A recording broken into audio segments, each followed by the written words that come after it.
ओडिशार कटक जिलार तारदंडा केनाल रोडे सोमवार राति दुई गोष्ठी युवकों मध्य एक भयंकर झगड़ा होता।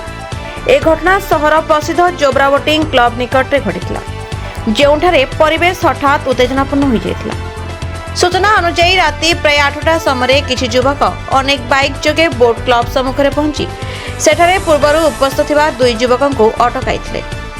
एही समय उभय पक्ष मध्य गालीगुलज आरंभ होता, जहाँ धीरे धीरे हाथाहाथ में परिणत होता।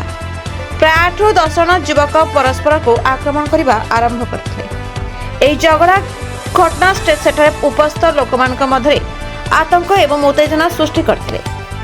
घटना संपर्क में सूचना पाई मालगोदाम पुलिस स्टेशन तुरंत घटनास्थल पहुंचला। पुलिस को देखि लड़ुवा युवक मैंने सेठारु दौड़ी पलाई जाते।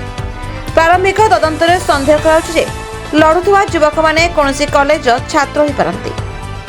वर्तमान पुलिस एही मामलार तदंत करुछि एवं सीसीटीवी फुटेज जांच करने सहित प्रत्यक्षदर्शी को पचराउचरा करुछि।